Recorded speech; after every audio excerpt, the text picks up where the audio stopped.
I don't buy that. I'm not having that. Oh, for breakfast? Well, Yeah. I'm not gonna have breakfast for weigh-ins.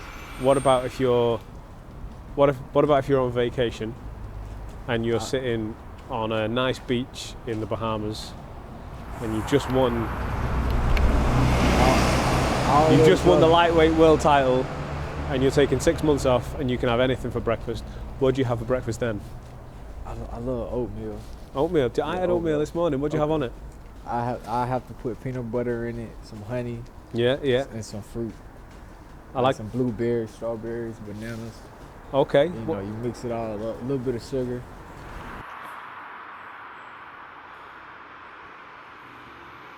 That's not why we're here. Right. We're in Newcastle, feeling these cold winds. You're not used to these cold winds, no? No.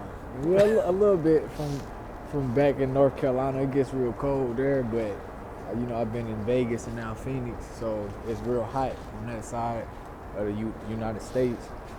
So I haven't felt this cold temperature since I left home. When was that? 2021. What made you want to move?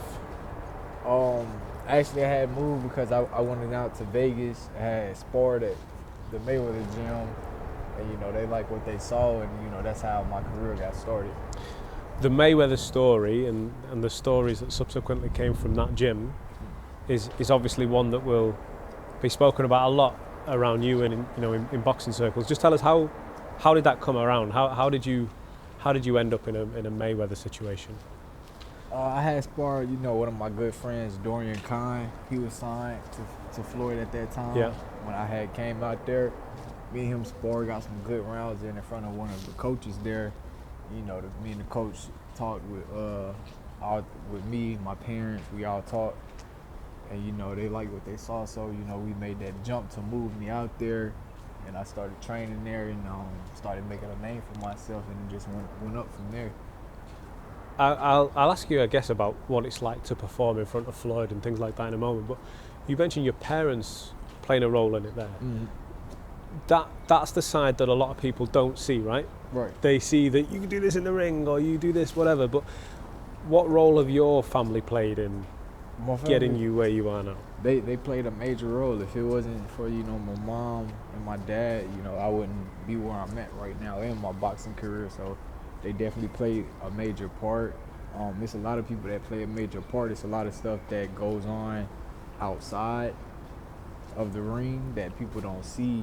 They just think, once it's time to have that fight and that event, that's it. But it's a lot that goes on to get to that point. That's a lot of oatmeal making. Is that where mum and dad help when you're coming through, when they're making those meals for you and getting you out of bed in the morning, and that's the role they play, right? Right. Yeah. Putting in a lot of road work, a lot of time in the gym, a lot of blood, sweat, and tears going to it, just to perform on one night and look amazing. Blood, sweat, and tears is a good phrase. A lot of people say that when it's in boxing. Oh, blood, sweat, and tears. Has boxing ever brought you to tears? Yes. Can you tell us when? It's been a couple of times. I remember, some times in the amateurs. In the pros, it hasn't yet. I know, probably once I win my first world title, I'll probably go down in tears for that one. Clip that, and we'll come back to it when you win it. Right, okay, yeah, definitely. Yeah? But definitely, yeah. But in the amateurs, I guess, it's difficult to take, right? If you think a decision's gone your way and then it doesn't. Right. Yeah, that's why I come into the pros. I never like my fights going to decision. That's why I don't go into fights looking for a knockout, but I always try to get one. So what does your next year, 18 months look like? As 2025 is approaching, we've got a big fight to talk about in a moment for 2024, but that goes well. 2025 is looking like a big year. What's in it for you? We still at the drawing board. We still getting stuff together. I went pro in 2022, had my first 3 fights, and then was sitting, and then just started back being active again 2024. So it's a lot done changed. My body done changed. Boxing style done changed. So it's a lot of stuff that we getting back used to and getting done on the drawing board. So you know, we still in the making of figuring things out of how it's gonna go. But I feel like 2025 is gonna be a great year. I'll be coming out with some new things, you know, new weight class and everything. So it's gonna be a lot, you know, of people that's gonna be getting their heads knocked off. With a new weight class comes a lot. It's not like, again, we talk about people just seeing certain elements of it, and people can often think, oh, moving up in weight makes things easier, right? Because you can eat a bit more and you can do whatever. But you've got to get used to fighting with bigger guys who probably hit harder, and you know, they bring a whole different skill set and different game plan to fighting. Why do you want to move up in weight? Why do you want to push these next level challenges? Like I said, from 2022 to 2024, my body done changed a lot, you know, especially coming into 2022 when I turned pro. At amateurs, I was fighting at 130, you know, so, well, amateurs it was 132, but, you know, coming out I was going to fight 130, so my body was already used to being that low in weight.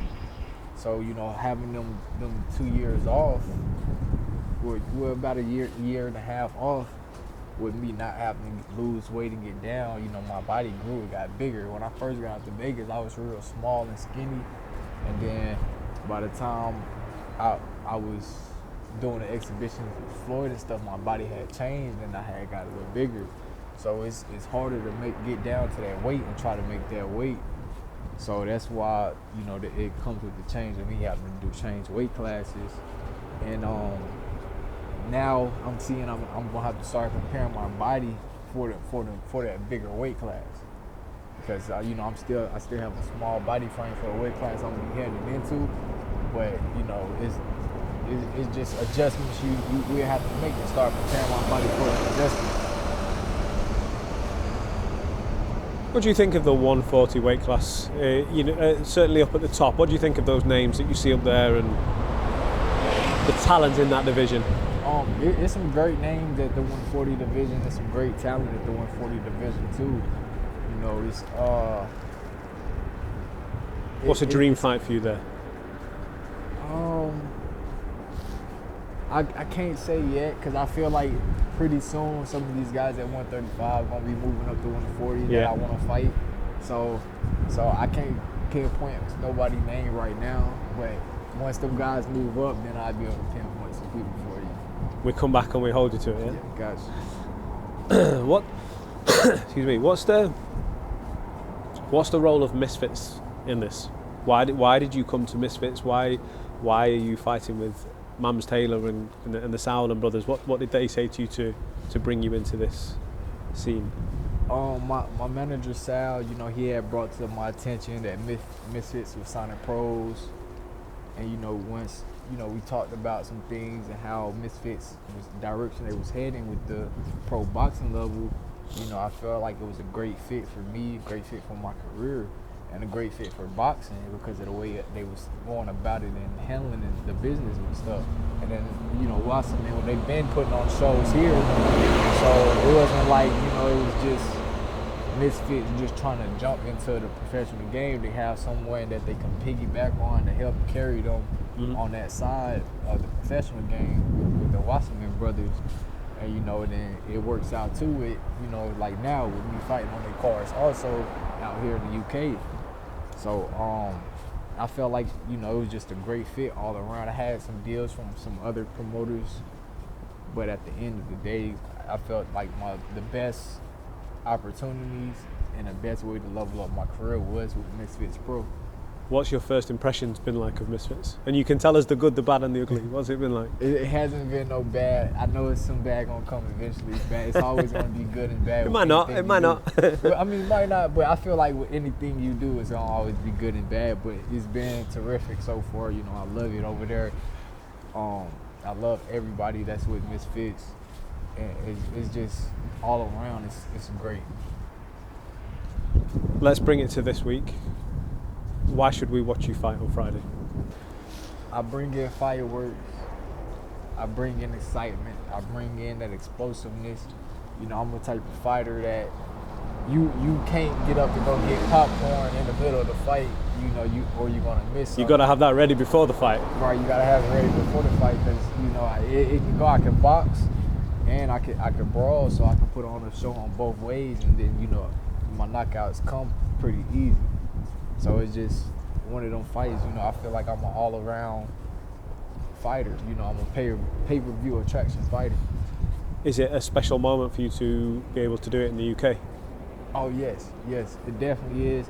I had an exhibition out in London, and the fans love me. So to actually be coming out here to have a real official fight, I feel like I'm gonna still be able to bring out a crowd out here in Newcastle that wants to come see me.